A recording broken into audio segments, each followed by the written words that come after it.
Hello friends, मैं हूं आपका होस्ट दिव्यम और आप देख रहे हैं वाहू channel and I welcome you all to the insurance A to Z series. Friends, motor vehicles act 1988 के सेक्शन नंबर 146 में लिखा हुआ है कि बिना इंश्योरेंस के इंडियन सड़कों पे गाड़ी चलाना इल्लीगल है। ये बात आप पहले से ही जानते हैं कि इंश्योरेंस मैंडेटरी है, लेकिन आज मैं इसमें एक एडिशन करता हूं। इंडियन सड़कों पे थर्ड पार्टी इंश्योरेंस के बिना गाड़ी चलाना इल्लीगल है। अब ये थर्ड पार्टी इंश्योरेंस क्या है, इसको हम डिटेल में समझते हैं और एक बार ये समझ आ गया तो कॉम्प्रिहेंसिव इंश्योरेंस समझना बहुत आसान हो जाएगा। So let's start the topic. Third party insurance को हम लायबिलिटी इंश्योरेंस भी कहते हैं। अब अगर ये थर्ड पार्टी है तो फर्स्ट और सेकंड पार्टी भी होंगी, बिल्कुल होती है। फर्स्ट पार्टी है जो कंपनी आपको इंश्योरेंस प्रोवाइड कर रही है, सेकंड पार्टी है जो इंश्योरेंस ले रही है यानी कि आप, और थर्ड पार्टी, इन दोनों को छोड़ के बाकी कुछ भी बचता है वो थर्ड पार्टी में आ जाता है। अब ये जो कुछ भी बचता है इसमें हम प्रॉपर्टी भी गिन रहे हैं और इंसान भी गिन रहे हैं, दोनों। डेफिनेशन को पार्ट बाय पार्ट करके समझते हैं। Third party insurance provides financial coverage to the insured. इंश्योरेंस लेने वाले यानी कि आपको ये आर्थिक रूप से मदद करेगा against any liability in case of loss और damage cause to the third party. अगर आपकी कोई भी रिस्पॉन्सिबिलिटी बनती है वो कब बनेगी, जब आपकी गाड़ी या आपकी वजह से दूसरी यानी कि थर्ड पार्टी का कोई भी लॉस होता है या डैमेज होता है। अब ये डैमेज प्रॉपर्टी का भी हो सकता है, पर्सन का भी हो सकता है। ऐसे केस में जो इंश्योरेंस आपके काम आएगी वो है third party insurance. Third party insurance में दो तरह के क्लेम्स होते हैं। Number one is bodily injury liability and second one is property damage liability. इसको तीन एक्सीडेंट्स के थ्रू समझते हैं। नंबर वन, आप गाड़ी चला रहे हैं, आपकी वजह से गलती से एक्सीडेंट हो गया और सामने वाली गाड़ी में छोटे मोटे डेंट या स्क्रैच आ गए, उसकी हेडलाइट टूट गई, लेकिन अंदर बैठे हुए लोग बिल्कुल सेफ हैं। तो ऐसे में प्रॉपर्टी डैमेज लायबिलिटी के under insurance company third party को पैसा देगी ताकि वो अपनी प्रॉपर्टी जो है वो दोबारा से रिपेयर करा सके। अब ये प्रॉपर्टी गाड़ी है तो ऐसे केस में IRDA ने कहा है कि 7.5 लाख तक का मैक्सिमम क्लेम मिलेगा, और अगर बाइक है तो 1 लाख तक का क्लेम मिलेगा। नाउ सेकंड एक्सीडेंट, आप गाड़ी चला रहे हैं, गलती से एक्सीडेंट हो गया, बट इस बार एक्सीडेंट में गाड़ी तो डैमेज हुई, साथ ही साथ अंदर बैठे हुए लोगों को भी चोट पहुंची और उनकी भी इंजरी वगैरह होगी, हाथ पैर टूट गए या तो ऐसे में वो प्रॉपर्टी डैमेज लायबिलिटी के अंदर तो पैसा ले ही सकते हैं। दूसरा, बॉडीली इंजरी लायबिलिटी के अंडर, क्योंकि उनका हाथ पैर टूटा तो अब उनका इलाज चलेगा हॉस्पिटल में, वो शायद काम पे ना जा पाए, हो सकता है वो अपने घर में अकेले कमाने वाले थे। ये सारे फैक्टर्स को असेस किया जाता है और उनको कितना क्लेम मिलेगा ये ऑन द स्पॉट डिसाइड किया जाएगा। अब जैसे वहां पे लिमिट थी 7.5 लाख या 1 लाख की, यहाँ पे कोई लिमिट नहीं है। आपको कितना डैमेज पहुंचा है, क्योंकि लाइफ की बात है ना, इंसान की बात है, चीज का तो हम वैल्यू लगा सकते थे, इंसान की वैल्यू कैसे लगाएं। तो ऐसे में क्या उसको वाकई में सपोर्ट चाहिए फाइनेंशियली, उसके हिसाब से उसको जो है पैसा दिया जाता है। थर्ड एक्सीडेंट इज, आप गाड़ी चला रहे हैं, now this is the worst case, गलती से एक्सीडेंट होता है और सामने वाले को इतना ज्यादा आप तेजी से हिट करते हैं कि उसकी ऑन द स्पॉट डेथ हो जाती है।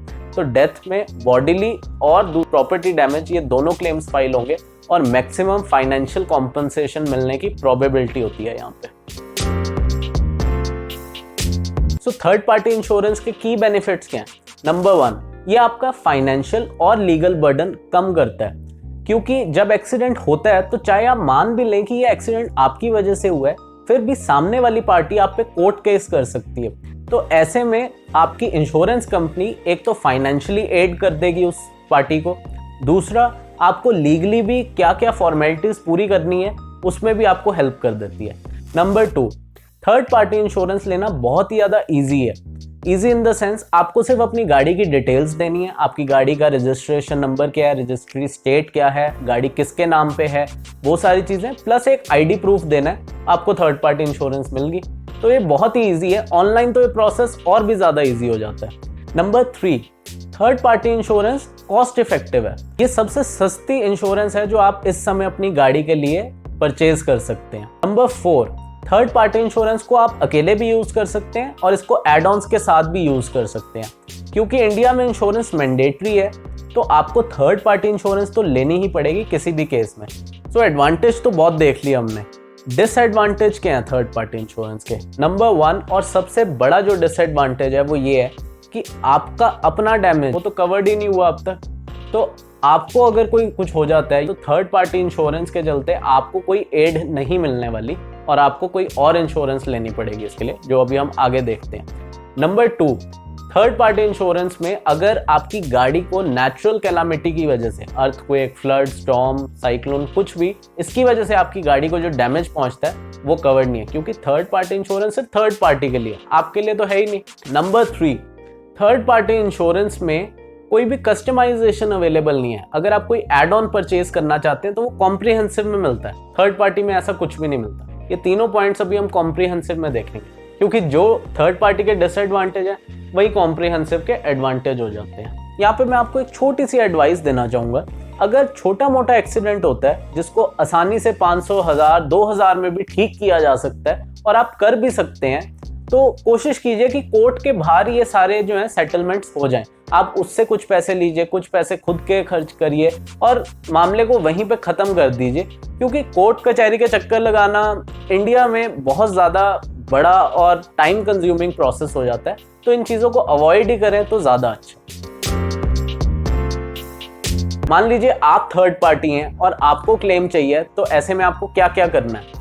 नंबर 1, अपना फ़ोन निकालिए और फोटो लीजिए या वीडियो शूट कीजिए और सारी घटना को जो है रिकॉर्ड कर लीजिए, और हो सके तो अपने साथ साथ कुछ लोगों को भी जोड़ लीजिए जिन्होंने एक्सीडेंट होते हुए देखा है। उसके बाद आप पुलिस स्टेशन जाइए और एक एप्लीकेशन सबमिट कीजिए जिसमें लिखा हो एक्सीडेंट कैसे हुआ, किसकी वजह से हुआ, क्या सिचुएशन थी, वो पूरा आपने लिखा हो।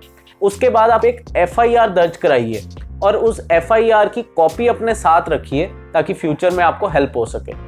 उसके बाद आपको इंश्योरेंस कंपनी को कॉन्टैक्ट करना है और बताना है कि इस बंदे की वजह से ये हुआ है और मेरे को फाइनेंशियल सपोर्ट चाहिए।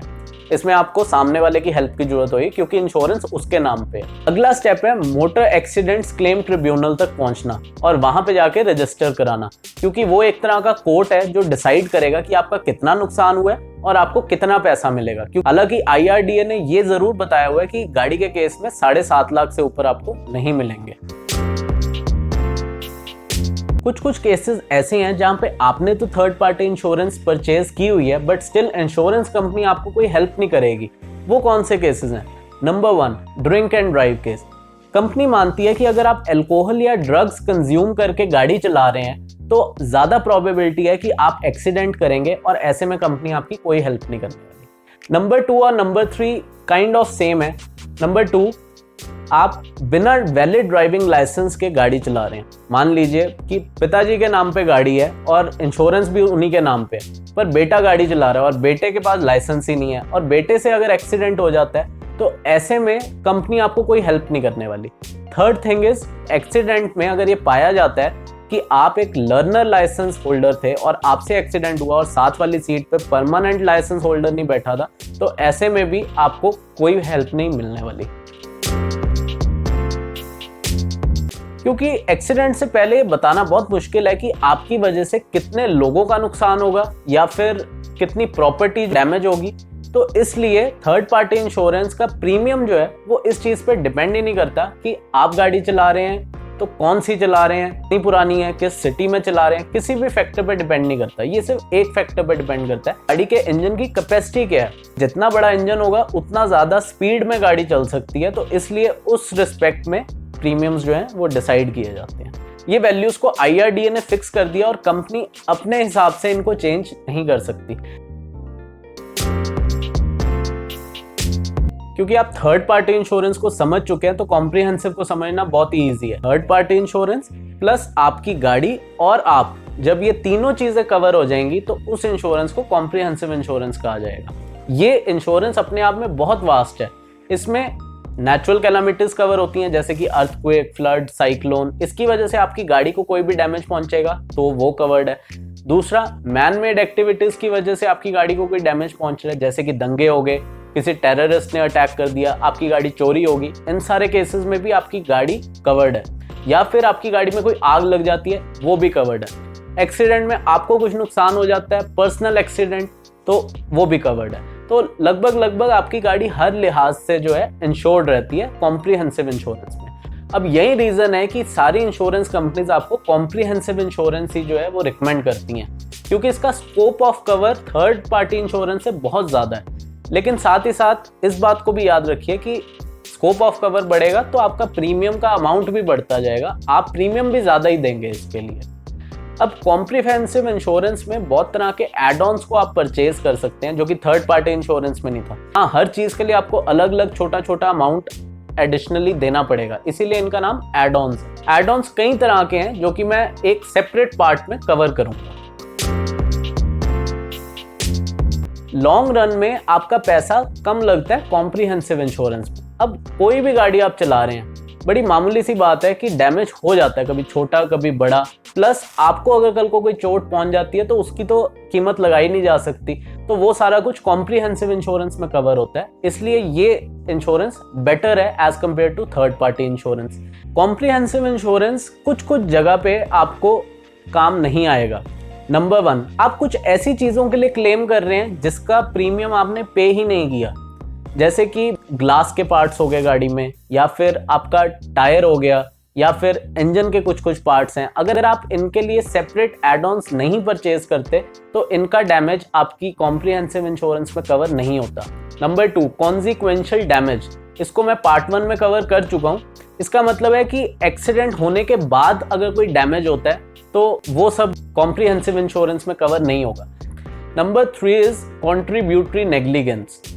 अब मान लीजिए आपकी सिटी में बहुत तेज बारिश हुई है रात को और सड़कों पे पानी भर चुका है, आप फिर भी अगले सुबह जो है गाड़ी चलाने के लिए निकल गए, तो अगर पानी कहीं भी घुसा और आपकी गाड़ी में कोई डैमेज आया तो वो कॉम्प्रिहेंसिव इंश्योरेंस में कवर्ड नहीं होगा। सो किस किस को कॉम्प्रिहेंसिव इंश्योरेंस लेनी चाहिए? सो मोस्टली जब आप गाड़ी को हर रिस्पेक्ट में कवर करना चाहते हैं इंश्योरेंस के थ्रू, तो कॉम्प्रिहेंसिव इंश्योरेंस आपको लेनी ही चाहिए।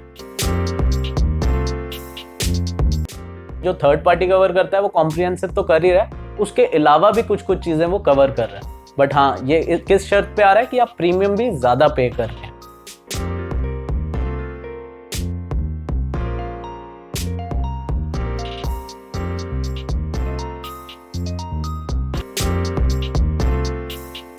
पुरानी गाड़ियों के लिए, काफी पुरानी गाड़ियों के लिए कॉम्प्रिहेंसिव इंश्योरेंस लेनी चाहिए, मे बी नॉट।